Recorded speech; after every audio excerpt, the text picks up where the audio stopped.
From Amsterdam, welcome all to the book launch of Forces of Art, Perspectives from a Changing World.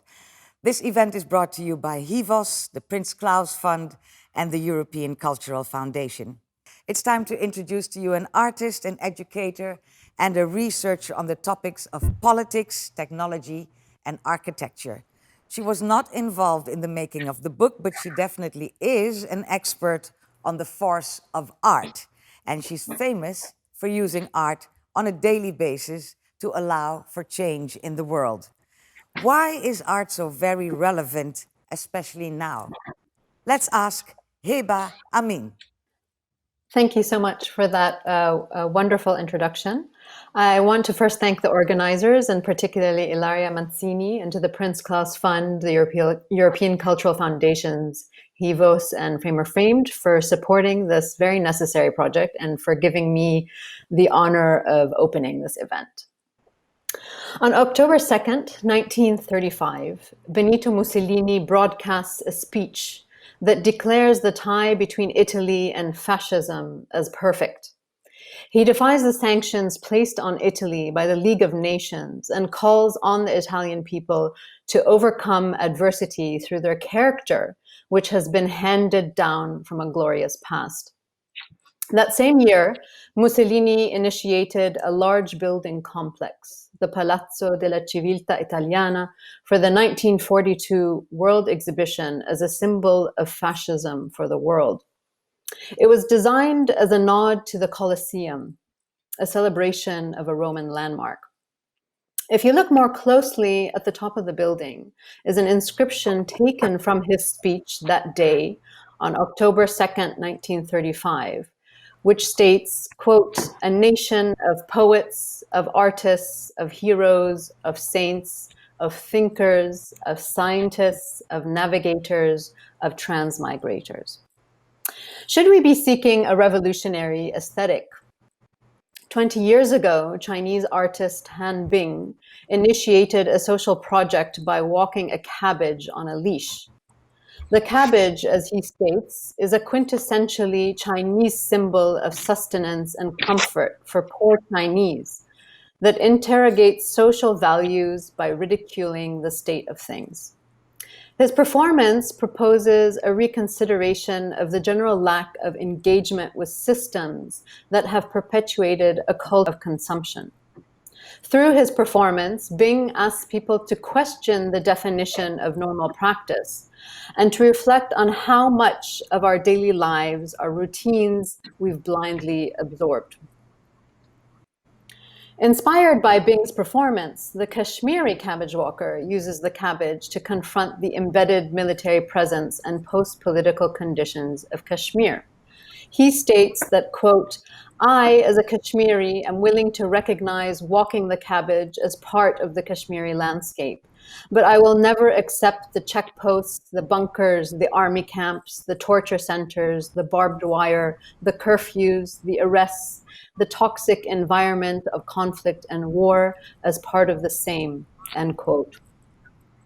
The artist's flirtations with mechanisms of control and oppression deny the power structures in place, where walking the cabbage becomes a political act that exposes the system. Authority is ridiculed and potentially rendered weak for being humorless about a vegetable being dragged across the street. However, in the age of technological warfare, with drones and remote systems of tracking, the act of walking no longer poses a critique on the constructs of space alone, but also exposes how monitored the body has become in the public sphere, particularly in territories of conflict.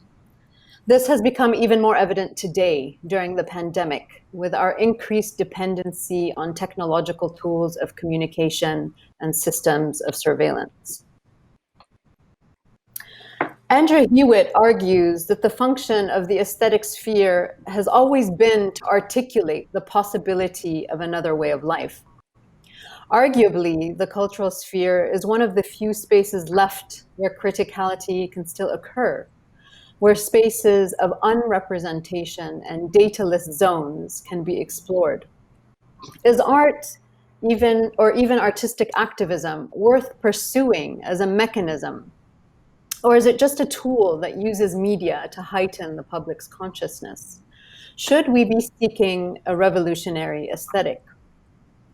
The discourse of aesthetics is political, yet we cannot expect art to definitively modify aesthetic sensibilities or go beyond disturbing the collective consciousness. Rather, it should ensure a re-envisioning of the role of place and identity in shaping cultural autonomy. Cultural activism has been used as a mechanism of resistance for centuries around the world. Anti-colonial Arabic poetry, for example, was one of many ways in which artists subverted their own media to critique oppressive rule. Early 20th century Egyptian poets like Mahmoud Sami al-Barudi, Ahmad Shawqi, and Hafiz Ibrahim utilize anti-colonial rhetoric and criticism embedded in their writing by testing the ignorance of their colonizers. Egyptian playwrights and actors also staged openly political Arabic adaptations of Shakespeare to protest British control of the country during the First World War. These tactics are not unusual as strategies for political dissent. We have been seeing them across the world in the context of colonialism, war, and revolution. It is still questionable, however, how connected the realities of social and political struggle are to aesthetics. Can artists, in fact, enable a revolutionary cultural politics that connects art to social movement? What should we be asking of art at this particular moment in time? Can art be instrumentalized to address some form of social reengineering? In October 2005, the General Conference of the United Nations Educational, Scientific, and Cultural Organization held a convention on the protection and promotion of the diversity of cultural expressions to declare, quote, cultural diversity as a defining characteristic of humanity, end quote. And further stated that cultural diversity, flourishing within a framework of democracy, tolerance, social justice, and mutual respect between peoples and cultures, is indispensable for peace and security at the local, national, and international levels. It is becoming increasingly clear, however, that protecting such values must not only be inscribed into law, but also ingrained in our collective consciousness as a human right. As we currently find ourselves at risk of losing those foundations of humanity, what strategies can we as practitioners in the art world use to curb a complete disintegration of civil liberties? In their most recent report, freemuse.org gathered statistics from 2019 in regards to how governments fail to respect freedom of artistic expression at a global scale.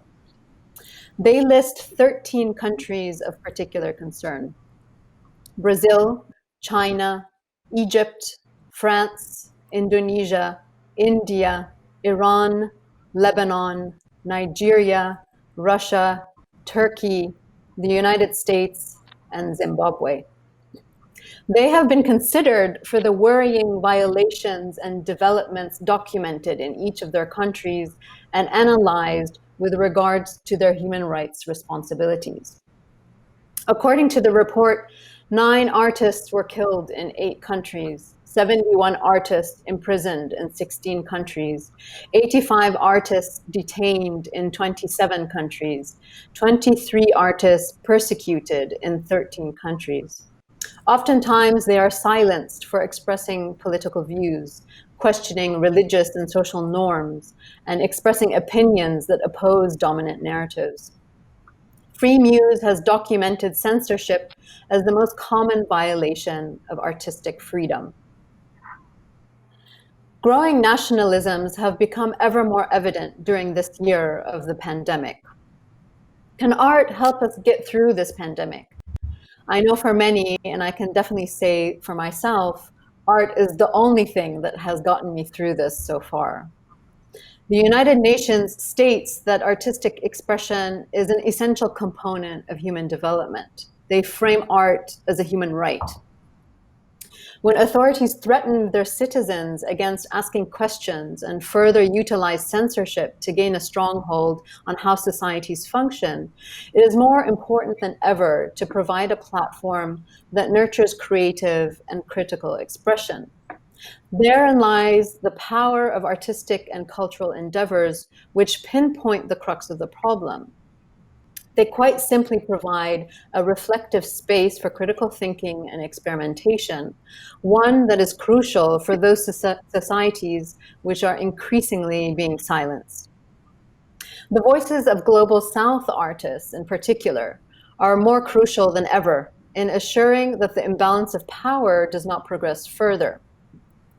Giving Global South artists a platform has become equated with taking an ethical stance on the reparations of history.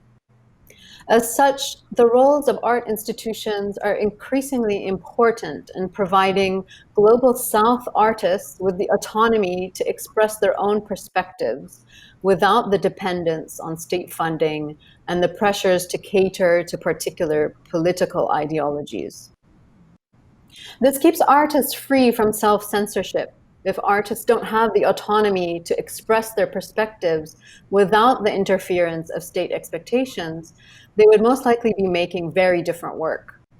Indeed, institutions exploring emancipatory possibilities for artists are institutions committed to scrutinizing and complicating the socio-political forms of contemporary politics. We should, at the very least, be aiming to instill an autonomous power of resistance in art.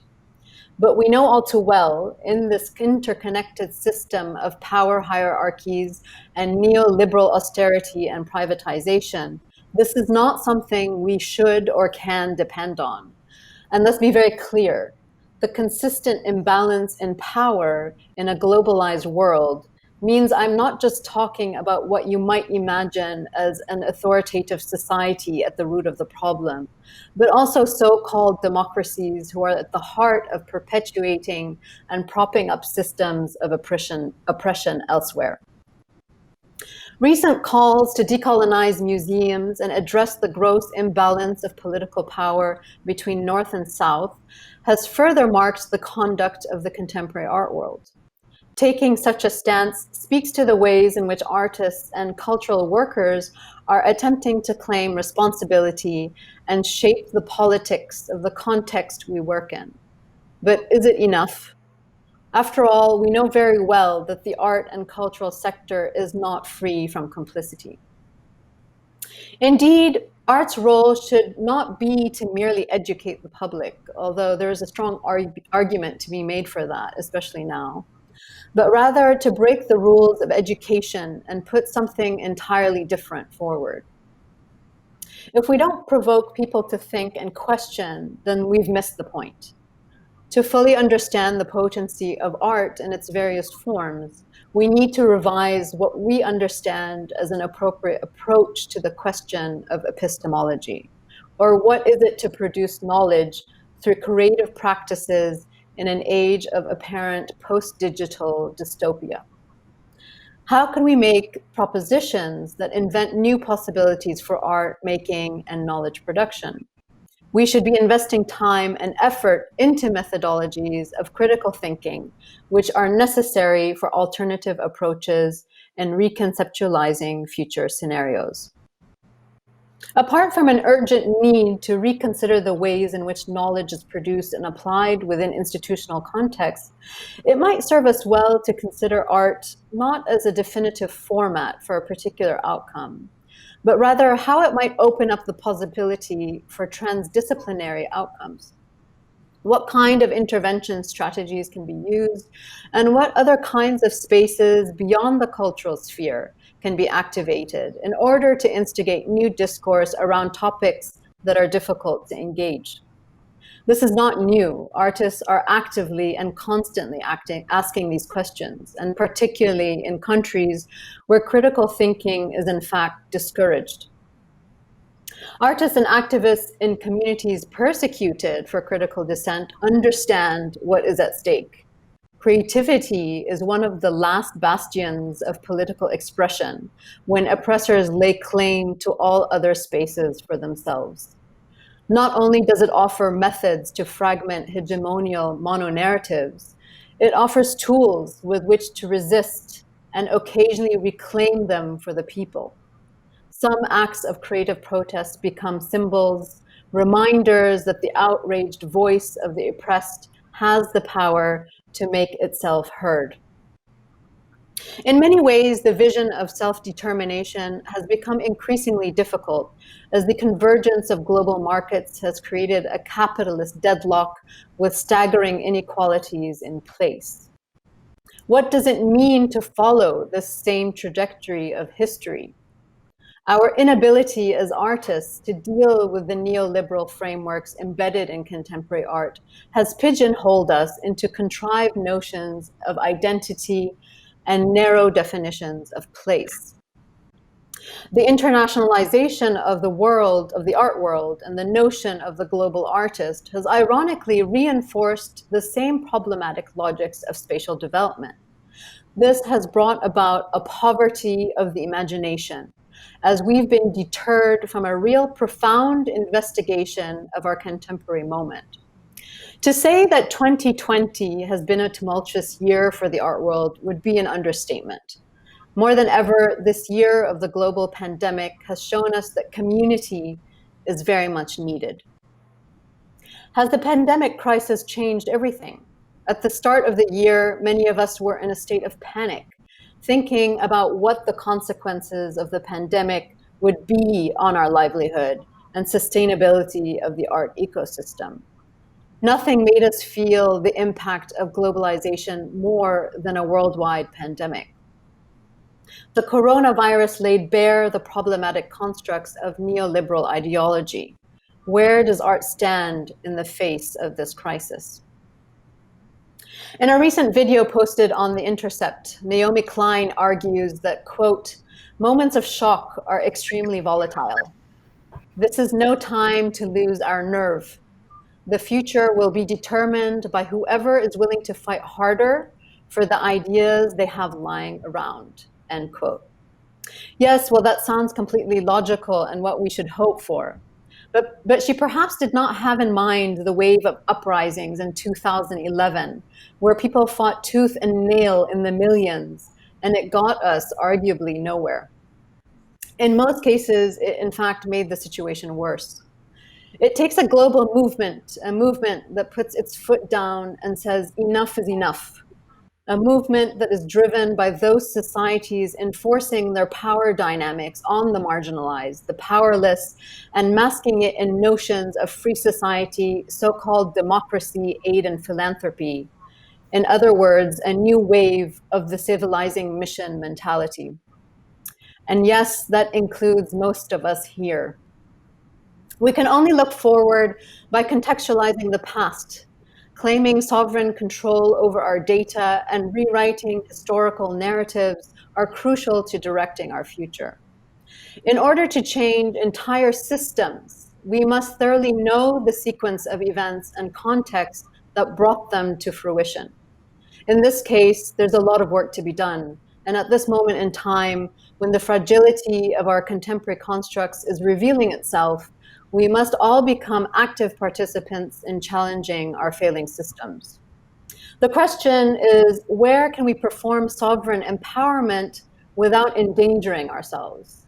And that has sadly become increasingly difficult with the oppressive and often fascist turn politics is taking around the world. Perhaps what I see in art is a space to perform that sovereignty, even if only as an illusion. It remains one of the few spaces to have a discussion, and that is something. Art practice has to be used as an institution to rival form, to open dialogue, to pose unanswered questions, rather than obstructing dialogue through definitive claims. This requires that we locate our imaginations at the edges of possibility, to, let's not say reclaim our own narratives, but to pose something compelling and entirely divergent. Earlier this year, a survey in the Sunday Times asked readers from Singapore what jobs are the most crucial in light of the coronavirus pandemic. They were asked if they were willing to spend more to support certain sectors of society. The number one non-essential job listed by respondents was artist, as something we could do away with. It perhaps reveals more about the narrow imagination of what we deem art to be, and a complete disconnect with just how deeply ingrained it is in our lives. Art allows for nuance, a way of complicating and addressing the world through various perspectives. Society needs its artists and the individuals who are not afraid to express their opinions, who have an acute sensibility towards detail, who touch our emotions, who move us, who inform us, who remind us of our humanity. They are also, in many ways, at the forefront of countering neoliberal dogmas and fascist narratives. Artists are essential to our well-being, and I say this with no hesitation. In an interview with the New York Times, Han Bing encourages people to join his movement of walking cabbages or other appropriate vegetables as a form of protest. A few years ago, in response to his call, I decided to join the ranks of vegetable walkers with a watermelon, a symbol used in parts of the Arab world to describe something as a joke or a sham. This was at the height of the detainment of artists, cultural workers, activists, bloggers, as well as human rights workers, among others, in Egypt at the time. It not only made clear the dangers of having an opinion, especially the wrong opinion, but the entanglements between art and politics and the power of art to pose a threat. And I say this is a valuable resource. At a time when people were arrested for taking photographs or being at the wrong place at the wrong time, or using satire and parody to make sense of our situation, I walked a watermelon on a leash to see if the absurdity of such an action would conjure alarm. It was a silly experiment and probably not worth the risk, but helped me better understand the boundaries of critical expression. Today, we see a new wave of surveillance, censorship, and detainments, especially in Egypt, and are left feeling powerless in our inability to fight entire systems of power that extend far beyond our geographic localities. Perhaps a gesture like walking the watermelon can create a momentary schism in our political realities, or at the very least allude to a much needed spatial imaginary in which criticality can be explored. Perhaps there is something to be gleaned from Mussolini's inscription. Interestingly, when you ask native Italians about the meaning of the term transmigrators or transmigratori, the context is vague. They are often not sure. One translation of the speech translated as colonizers. If you look up the term transmigration, however, it refers to the movement of a soul into another body after death, a reincarnation of sorts. It might serve us well to pay attention to the signs of a rising fascism, to use whatever tools we have at our disposal to subvert these alarming trends and work towards a new community, a new body of poets, of artists, of heroes, of saints, of thinkers, of scientists, of navigators, and especially of transmigrators. Thank you very much. And thank you so very much, Heba, Amin, for your insightful reflection on the necessity of art as a vessel of resistance, emancipation, and autonomy. Thank you so very, very much.